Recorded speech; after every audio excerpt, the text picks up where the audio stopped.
Pete Boettke, it's a pleasure to have you. Thank you, first of all, for writing the introduction to Mises' Socialism. I'm very excited about the release of this book, and your introduction really adds a tremendous amount of value. Well, thank you, Jeff. It was a great honor. That's one of the books that sort of made me become an economist. Senholz assigned it when it came out in 1981 with Liberty Fund, as one of our books that we had to read, and I just was so intrigued by the argument that Mises made in that really sort of had this life-changing direction. I mean, it was really, in a lot of ways, the first book I read of Mises. I read articles by him, but reading Socialism when I was a kid was just amazing. So, I mean, you read it from the beginning to the end, the full thing? When I was a kid? Yeah. When I was a kid, I probably just read the sections on the economics of calculation, not the full thing, because it's, as you know, the book is so full of commentary that's beyond technical economics, right?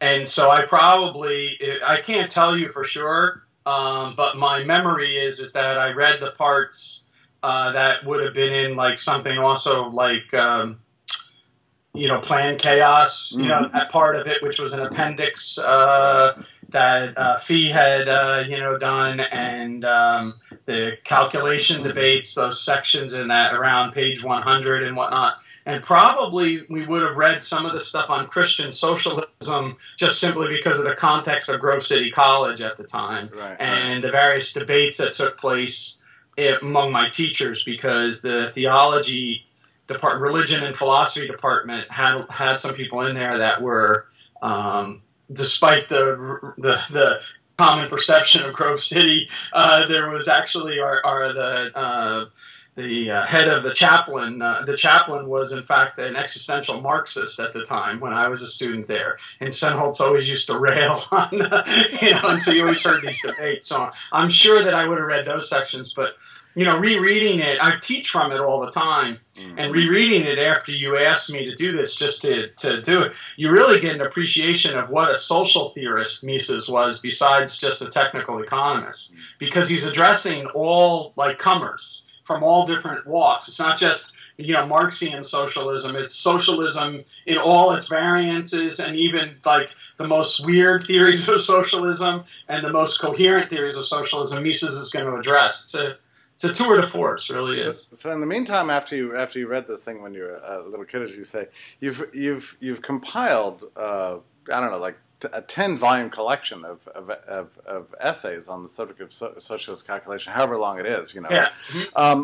But to your mind, the book holds up. It's not as if as you gain more knowledge, you thought, well, Mises actually isn't so. No, I mean, this is going to be somewhat controversial to some of your listeners, but to me, Mises is the much more astute theorist of socialism and its problems than even Hayek.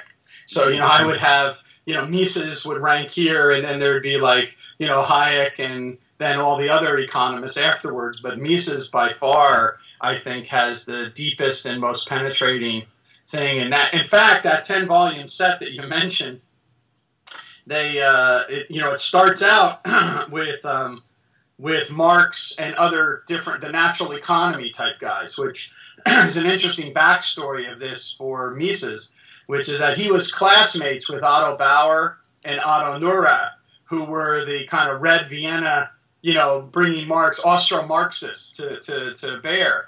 And, Otto Neurath in particular had this idea that you could abolish commodity production, abolish the market economy, and substitute direct planning. And it was a very big part of his agenda. And he married it with the unity of science approach, right? So the lifelong enemies of Mises, intellectual enemies of Mises, which are the unity of science or what we call later on logical positivism and whatnot, that approach and also socialism are the personal embodiment of Otto Neurath in some sense, and so it's a kind of an interesting story. But the way that I have that 10-volume series set up is we start with that original Marxian challenge: can we substitute for the market economy, abolish commodity production for profit, and instead just get production for direct exchange, right, or direct use, and And then Mises puts the challenge to that. And then everything subsequent to that is derived from Mises's idea. Even the people who are his critics, who think they have an answer, you know, all the way up to today where we're still putting things on computers, supercomputers and whatnot, right? Artificial intelligence. They're all trying to answer, you know, Mises's very basic syllogism from 1920, right? Yeah. So think about that. You know, there's not very many other thinkers in the history of social science where once he says it, everyone has to respond to it, whether they like it or not, right, and build on it. So it's amazing. Well, let me ask you this: when you read critics of socialism before Mises, do you see them striving to arrive at Mises's criticism, but never quite getting there? In other words, I mean. Yeah, that's a great question. Yeah. I mean, you know, Bombavric obviously was a devastating, you know, critic of socialism, but that was much more of a focus on this issue of surplus value, right? And whether or not, you know, whether or not the workers are subject to this idea of exploitation, right? And what Bombavric demonstrates is that the Marxian argument for exploitation doesn't hold water, and so it's a little bit of a picking a hole in the Marxian critique of capitalism. Right. What Mises goes after is not that he does anything to object to Bombavric's criticism. In fact, you know, he's building on it, but it's a different argument because what he's showing is that the very project that the socialists have in mind to rid the world of all the social ills simply is not feasible, right? It's an impossibility project.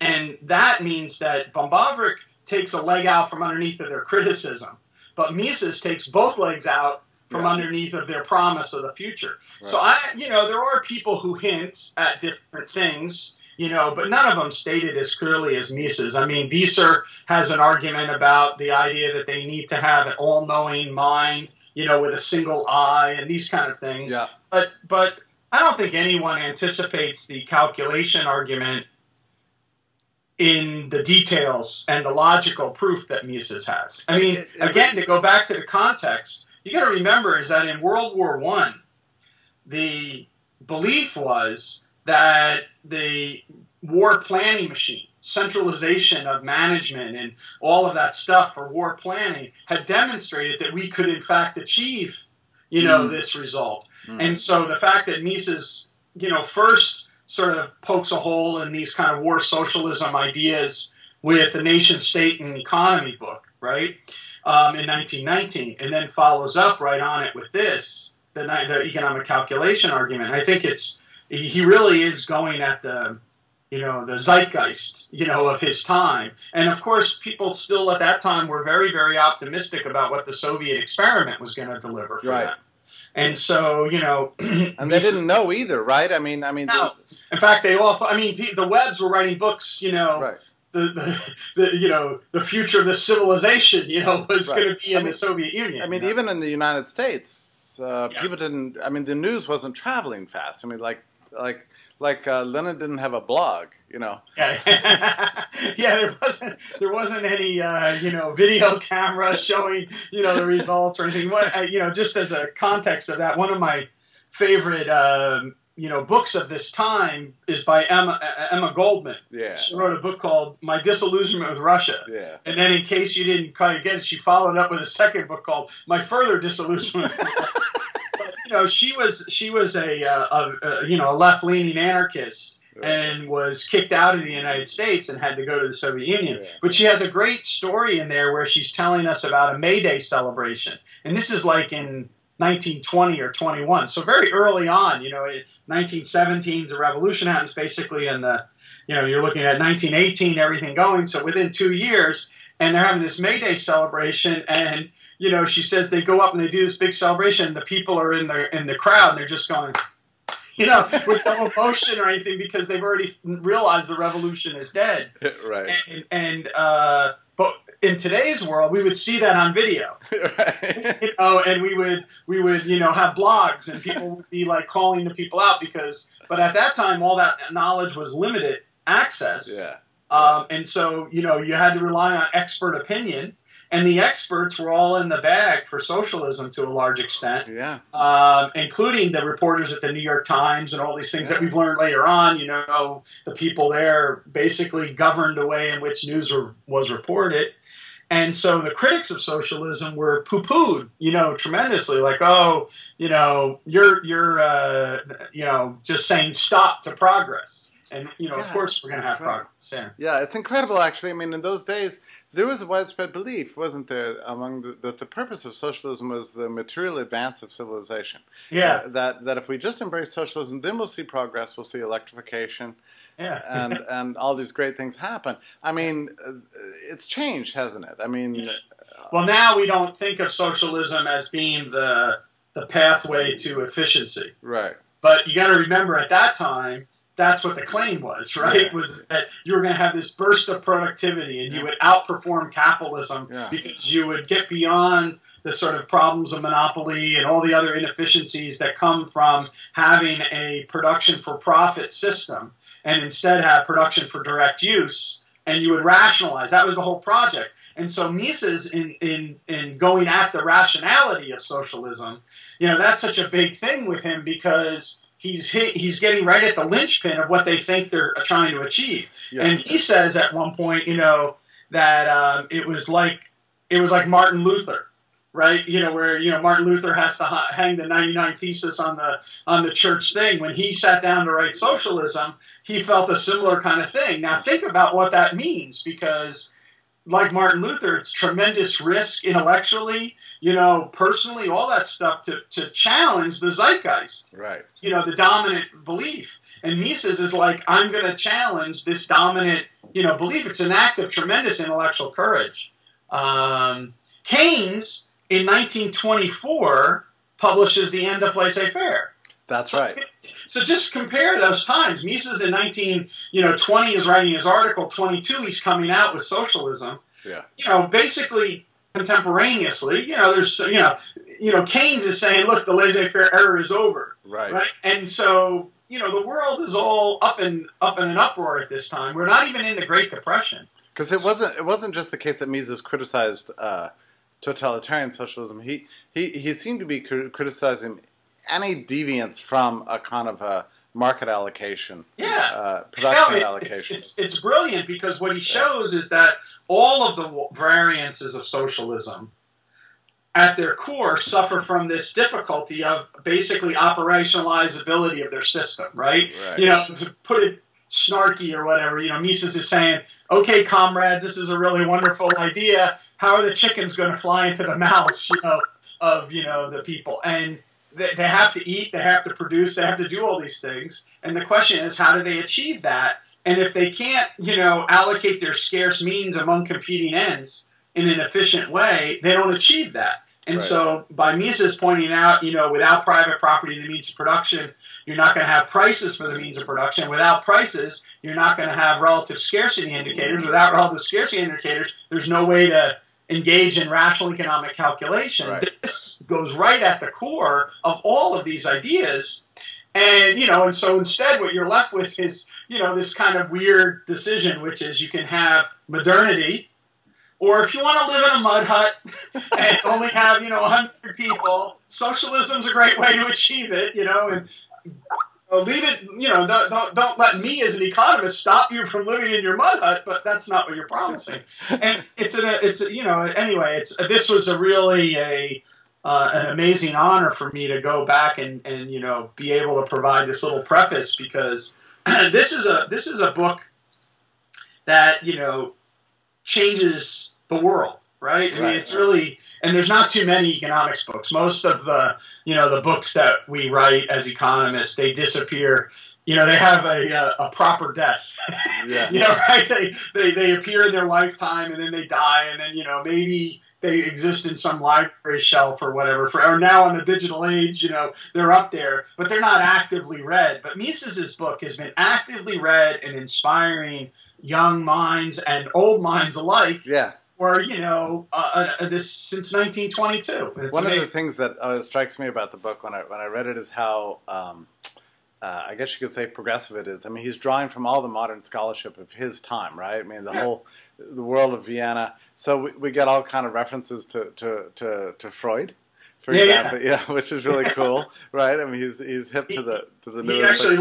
It's an interesting divide, right? Because he's actually favorable towards Freud in a way that Hayek isn't, right? And so it's kind of an interesting thing. Mises always has respect for that. Thing. I think it's an interesting point that you raise about the way in which the book is written. So, when people talk to me about Mises, you should understand that I give proper respect and everything to Human Action. I think it's this amazing tome and one of the greatest books, if not the greatest book ever written by an economist. But it's very much a mix of both economics, social commentary, a bit of bitterness because the world had basically dealt a pretty bad deck, as Mises says. I started out to be a reformer and I turned into a historian of decline. There's that sort of attitude. But if you go back and you look at the content and the tone that's in Theory of Money and Credit, Socialism, and Epistemological Problems, which contains in large part many of the ideas which are then systematized in Human Action, but the tone is different, right? Because it's purely the kind of scientific engagement. And so even in this case, where he obviously doesn't have much sympathy for socialism as such, the book is written as if he does have tremendous sympathy. It's an imminent criticism. It's, you asked me earlier about, critics of communism and socialism before Mises. I think the most common characteristic is that they don't battle on a imminent criticism. They engage in a transcendent criticism. You're a collectivist, I'm an individualist, these kind of things. Mises basically says, for sake of argument, let me accept all of your, baggage. And now what I'm going to show is your means are insufficient to obtain your ends. And so it's a brilliant kind of argument. But that's also what he does, when he's debating about the monetary authority. Yes, he has the lines about monetary cranks and stuff. And, I wish that, Ben Bernanke read Theory of Money and Credit right now, to be honest with you. But it's also a very, very detailed examination of the mechanics of money, where he contrasts the money cranks with the mechanical interpretation of the quantity theory of money, and then he has his own sort of process-oriented theory of the quantity theory of money. They're very sophisticated, and I think that's also true of epistemological problems. So there's a sense in which this work that Mises has in the Vienna period is very sophisticated and not as ideologically charged, though as ideologically committed, if that makes sense. No, it does. I understand exactly what you mean. I mean, there seemed to be something happened to him between the writing of Nation, State, and Economy, which was, did you say 1919? I think that's 1919, right. 1919, yeah. And then only a year later he comes out with like this burst with this article on economic calculation, where he makes arguments that aren't even present in Nation, State, and Economy. It's almost like he completes one book and then he's thinking, and then it dawns on him, look, this socialism cannot be economics. Yeah, but it's interesting that you bring that up, because what he says is that you can't understand the calculation argument unless you understand consistently and persistently the subjectivist perspective. Yeah. And so it's that further development of his understanding of the Austrian school, I would say, and the subjective theory of value and the role that prices play in translating the subjective trade-offs of some into objective knowledge for others. Yeah. They might be able to engage in their own subjective trade-offs. This kind of idea that Mises starts to develop the nature of the price system. In Socialism, he actually lays out an argument where he gives the threefold, this is around like the pages like in the Liberty Fund edition, like 199 to like 105. Yeah. And he says that the price system has a threefold functioning. And he basically says, look, what prices do is they give us ex ante information about relative prices. We look out there, we can tell whether or not, in relative terms, whether or not the price is high or price is low, and that tells us or gives us some indicator about the scarcity of the good that we're dealing with. Right. He says, and then what we get is we get ex post which is our profit and loss statements, which is I try to go into the bow tie business, right? And I get scarce resources to make bow ties, and then it turns out that my costs of making the bow ties are greater than the revenues I can generate from the bow ties. So I make losses. I have to adjust my behavior. But that signal of whether or not the bow tie costs are in fact covered, and then I get more, right, in terms of selling on the market, or whether or not I have to adjust my behavior otherwise, that's the ex post role of the price system.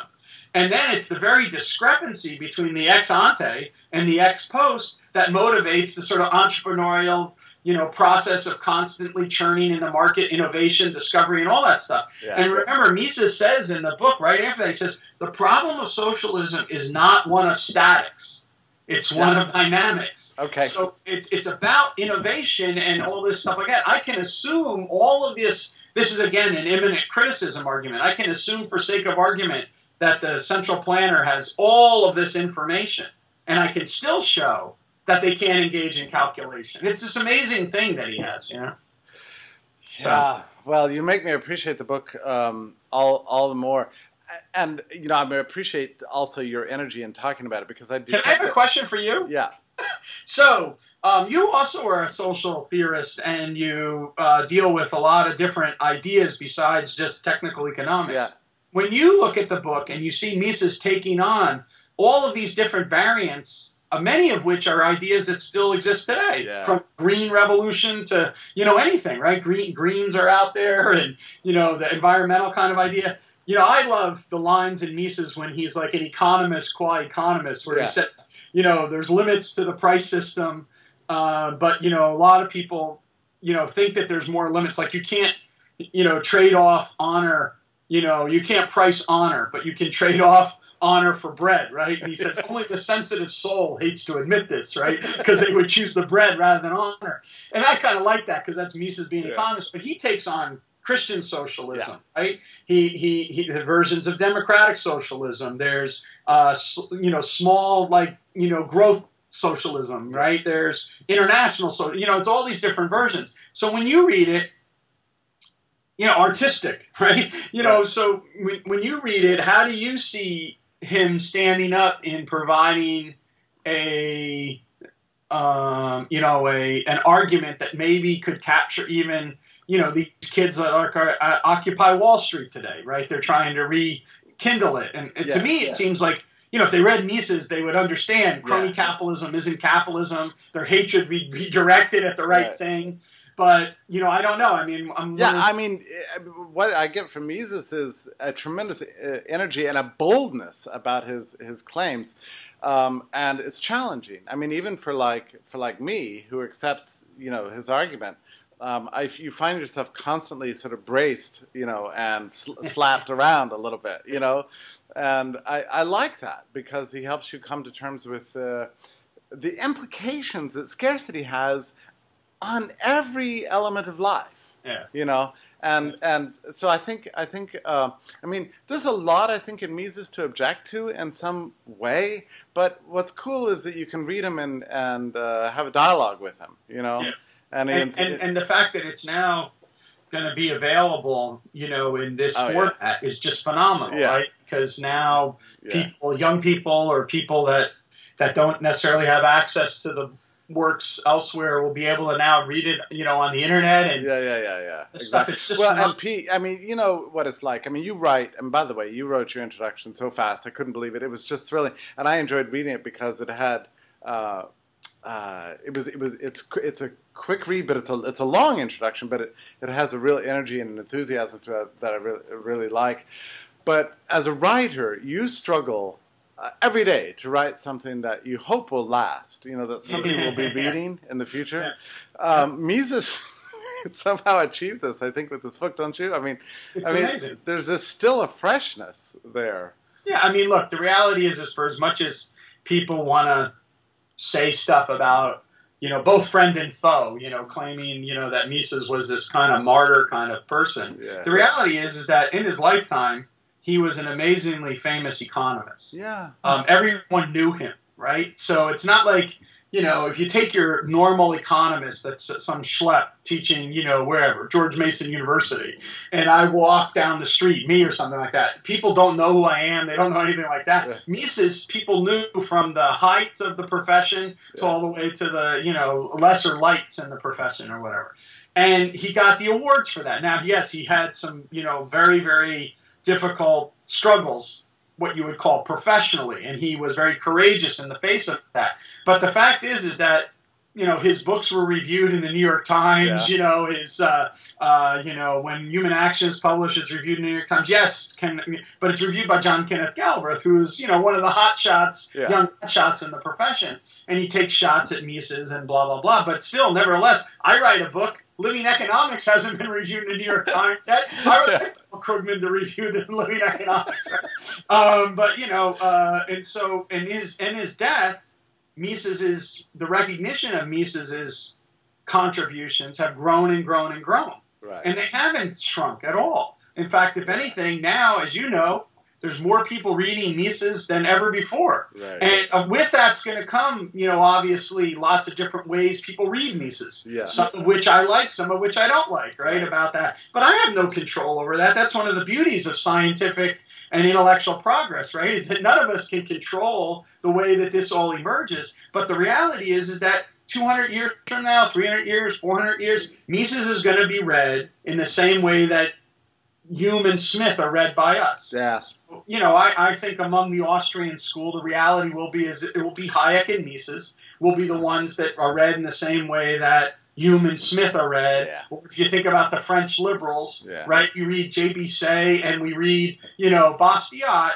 That's the general people who they read. There's other minor figures, of course, that did good things, like we all like Turgot, or, all these things like that. But, in general, people read Bastiat and they read Say. And I think when it comes to the Austrian School of Economics, it's going to be Mises and Hayek and their role in the 20th century and in economic thought in general and the way in which they have advanced the ball. And it's amazing. Mises is just this astute economic theorist that has been matched at best by very few, and most likely not by anyone yet. Who knows? In the future, there'll be Chinese School of Economics, and hopefully because of this, it will be some version of Misesian economics. But you're right about socialism in particular. That it does have value added over Human Action or any other book. There's a kind of slick immediacy to the way he writes. A sort of a pithy, a burning passion that's just in there. I think that you're right that socialism and money are the two issues which drive Mises more than any other issue. Yeah. And this look, that syllogism that he lays out in 1920, it's an exemplar in my mind of the way that an economist should reason. Yeah. Like everyone should study that. There, by the way, for those of you who, your readers that are listeners that are into, we want, proofs and we need rigor or whatever. Mises demonstrates that rigor is not the same thing as formalism. And in fact, developing a sound economic argument, right? And not just a valid argument, but a sound argument, all right, in which each of the premises are true and the statements that follow. Look at the way he does that argument. It's brilliant case of critical reasoning. And a flash of creativity, wouldn't you say? Intellectual creativity. Yeah, he came to this. Yeah, and that's an interesting point that you make between 1919 and 1920. Yeah. Because the amount of time in between that and the issues and all the daily life that he's living at that time. Hayek actually has a great line. He says that when Mises came out with the book in 1922, none of them knew that he was working on a book, right? He just was doing this. He had his job, at the Chamber of Commerce. He was teaching his, private seminar. He was encouraging. Mises is the central figure at getting the Austrian Economics Association. So not just the Austrian school, but the Association of Austrian Economists sort of getting together and talking and debating ideas. And, the book is an amazing piece of work, and it's a 500-page book, right? So it's not a small book. Right. And Hayek and all of these guys don't even know he's working on it, and they're like right there with him every day. And so just to think about like the amount of creativity and energy that this man had for work, it's phenomenal. Yeah. So he wasn't giving, everyday Facebook updates on, what he was eating and what chapter he was writing. Yeah. Mises didn't do that. He didn't take the photo on Facebook and say, "Oh, I'm having strudel now." Yeah. Do you assign this book to your students, Socialism? You assign it? In my comparative economics class. Cool. Yeah, cool. Well, I mean, it's obviously the relevance is so powerful. I mean, we're looking about, 90 years later now, I guess, and yet it still speaks to us in this way. There's a train coming by. Yeah. Well, that point that you just made is perfect, because the issue is that all these different variants of socialism, so managerial socialism might be dead. What I mean by that is the idea that you could manage the economy to prove it be more efficient, central planning. Though that, of course, has come back since 2008. But what's really alive is things not so much paternalistic socialism, but parental socialism. So not only do we have Mayor Bloomberg, telling us that we can't eat big slurpy Cokes, right? But we also have people saying, "I don't want to eat the big slurpy Coke. Please outlaw it for me." Yeah, that's right. And so we desire a parent and all this stuff like that. Mises has all these arguments in there that are about the kind of what it means to, take Tocqueville's line, for a self-governing citizen, we have to, worry about the cares of living and the troubles of thinking, right? And Mises, is saying to people, this kind of managerial socialism, we knock that out. But all these other variants of socialism, you better think twice too, right? And so I think the book is very, very timely. Well, and then there's it applies in other ways. In fact, it was funny because I've been thinking a lot about QE3, right?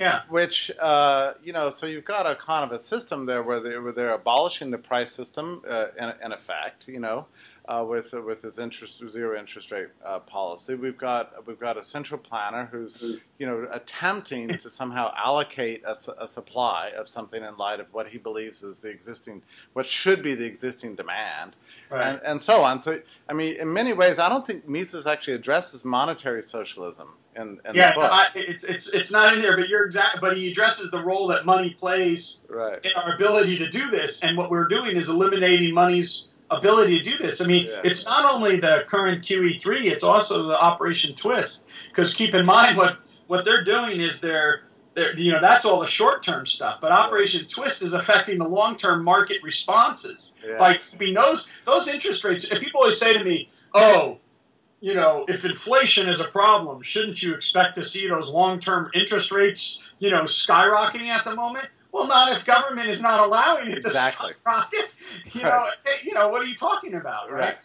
Right. So you have so many forms of socialism. It's like a template for understanding the world, bureaucracy, the Federal Reserve policy. I mean, everything is like it burns into your brain. I mean, in other words, if Mises is right, you can't help but adapt your view of the world. I mean, that's the thing. So. I think that the book is very timely for people, young and old, that get a hold of it right now and read it in terms of what they see also going on as a solution to these issues in the European zone, in the United States, why it is that some entrepreneurs have already left those two zones and moved out to Asian markets, where there might be, more relative freedom. If you read Mises's book, not only is it an indictment on all variants of socialism, but it's also implicit in it an understanding of how a laissez-faire economy operates and how the entrepreneurial sort of free market economy is the source of Western civilization's great growth and survival and success. And if we don't have that, what we do is we start squashing, these things in Europe, and then we squash, what's going on in the United States. What's going to happen is the opportunities are going to squirt up, somewhere else for people who have relative freedom, Australia or whoever. This is what I was saying, the sort of, it wasn't always the case that American economics dominated economic thought. At the time Mises is writing this, the continent was a very big place for economic thinking. And he's tackling all the big thinkers and everything at the time. It just so happens that World War II basically shifts everything to the United States, and we've been in this kind of world since. But in the 19th century, it was in England, you know, in the early part of the 20th century, it was England and the continent. It could shift again, and it could be in one of these other areas. And that's one of the things I think is so fascinating, because at the time when Mises wrote Socialism, it doesn't get translated to English until 1932, right? In Britain, right. And his article, Economic Calculation, doesn't get translated until 1935. So, I mean, this is pretty amazing. You know, Theory of Money and Credit isn't until 1934 or something like that as well. And so it's Mises, you know, people always wonder, why is it that people started paying attention to Hayek?